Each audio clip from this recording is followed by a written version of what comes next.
Bismillahirrahmanirrahim. Assalamualaikum warahmatullahi wabarakatuh. Alhamdulillahirabbil alamin. Wassalatu wassalamu ala asyrafil anbiya'i wal mursalin. Sayyidina wa maulana Muhammadin wa ala alihi wa ashabihi ajma'in. Amma ba'du ma'asyiral muslimin wal muslimat rahimakumullah. Saudara-saudaraku sekalian, salah satu ciri dari orang mukmin adalah dirinya merasa sangat lemah, sangat membutuhkan bantuan Allah, yang ia yakini bahwa Allah itu Maha Agung, Maha Kuat, Maha Kuasa, dan bisa memberikan pertolongan kepada dirinya apabila ia membutuhkan dan memintanya. Salah satu wujud pembuktian dari perasaan ini, maka mukminin hanya meminta dan memohon pertolongan kepada Allah Subhanahu wa Ta'ala.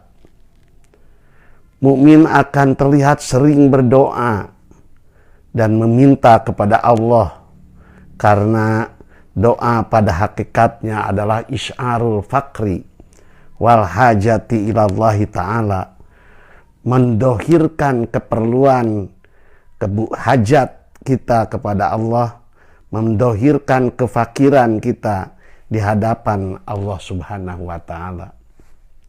Saudara-saudaraku sekalian, bulan Ramadan biasa juga disebut sebagai syahrud du'a, bulan doa, bulan ijabah. Pada pengajian kali ini saya akan mengungkapkan keutamaan-keutamaan berdoa kepada Allah Subhanahu wa Ta'ala. Sekurang-kurangnya ada 12 keutamaan doa, itu sekurang-kurangnya. Dan kita tidak mengetahui berapa puluh lagi hikmah dari berdoa yang tersimpan dalam pengetahuan Allah Subhanahu wa Ta'ala. 1. Berdoa kepada Allah adalah salah satu perintah dari Allah Subhanahu wa Ta'ala. Apabila kita berdoa kepadanya, berarti kita telah melaksanakan salah satu perintahnya. Kita selalu tahu akan firman Allah, wa idza sa'alaka ibadi anni fa inni qarib ujibu da'watad da'i idza da'ani falyastajibu li wa yu'minu bi la'allahum yarsyudun. Dan apabila hamba-hambaku bertanya kepadamu tentang aku, maka bahwasanya aku adalah dekat. Aku mengabulkan permohonan orang yang berdoa apabila ia memohon kepadaku. Maka hendaklah mereka itu memenuhi segala perintahku, dan hendaklah mereka beriman kepadaku agar mereka selalu berada dalam kebenaran. 2. Orang yang tidak mau berdoa kepadanya sama dengan takabur, sombong terhadapnya, merasa dirinya kuat, merasa dirinya sanggup menyelesaikan persoalannya tanpa bantuan dari Allah Subhanahu wa Ta'ala. Oleh karena itu berdoalah, karena kalau kita tidak berdoa kepada Allah, tidak meminta kepada Allah, merasa dengan otak kita, dengan akal kita semua persoalan bisa selesai, maka itu adalah tanda ketakaburan. Allah berfirman, wa qala rabbukum ud'uni astajib lakum innal ladzina yastakbiruna an ibadati sayadkhuluna jahannama dakhirin. Dan Tuhanmu berfirman, berdoalah kepadaku, niscaya akan kuperkenankan bagimu. Sesungguhnya orang-orang yang menyombongkan diri dari menyembahku, termasuk dari berdoa kepadaku, akan masuk neraka jahanam dalam keadaan hina dan dina. Dalam menghadapi musibah pandemi COVID-19 ini, janganlah kita hanya mengandalkan kemampuan otak kita dalam menghadapinya. Mukmin selalu berkata, selalu berdoa, wala takilni ila nafsi tarfata ainin. Ya Allah, janganlah Engkau menyerahkan persoalan-persoalanku hanya kepada akalku saja. Dan janganlah Engkau lepaskan bimbingan kepadaku walaupun hanya 1 detik. Karena lepas 1 detik saja dari bimbingan Allah, celaka. Mari kita lihat umpamanya bagaimana seorang supir yang melamun hanya sedetik saja, lepas kendali mobilnya sehingga masuk ke dalam jurang kecelakaan. Demikian pula orang yang lepas dari bimbingan Allah, dari petunjuk Allah, maka dia pun akan mendapatkan kecelakaan. 3. Berdoa merupakan ibadah yang paling mulia. Ibadah yang paling mulia itu adalah berdoa. Hampir seluruh ibadah berisi puja-puji dan doa-doa kepada Allah Subhanahu wa ta'ala.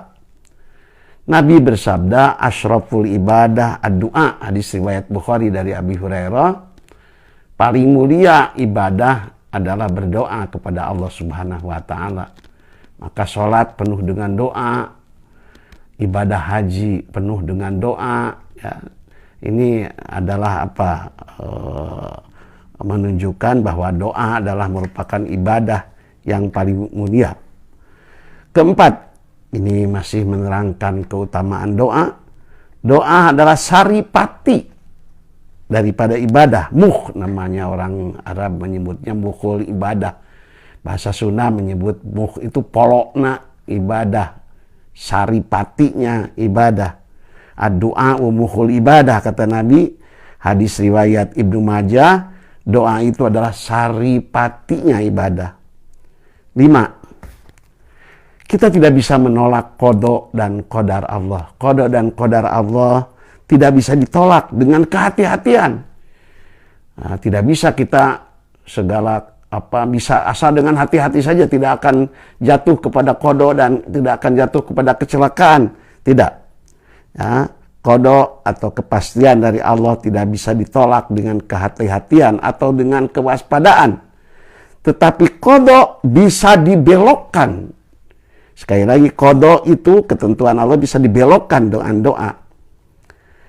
Hal ini dikatakan oleh Nabi mulia kita, ad-du'a yaruddul qada. Sesungguhnya doa itu bisa menolak qada. Wa inna birra yazidu fir rizqi, dan berbuat baik itu akan bisa menambah rizki. Fa innal abda la yuhramu rizqa bidzanbi yusibuh. Dan sesungguhnya rizki itu terhalang dari seseorang hamba karena dosa yang telah ia perbuat.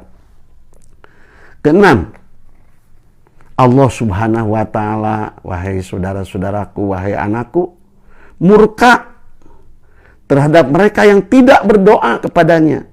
Apalagi bila ia berdoa kepada selainnya. Innallaha yaghdabu ala man la yas'al wala yaf'alu dzalika ahadun ghairah. Sesungguhnya Allah murka kepada orang yang tidak meminta kepadanya, dan tidak ada yang seperti itu kecuali Allah. Orang akan marah biasanya kalau sering dipinta. Ya, orang marah kalau banyak kita meminta kepadanya. Pejabat nggak enak kalau banyak orang yang mengajukan proyek proposal kepadanya. Orang kaya merasa tidak enak kalau terus-terusan dipinta. Tetapi Allah murka malah kalau tidak dipinta. Ya. Ini apalagi lebih murka lagi kalau orang itu meminta bukan kepadanya.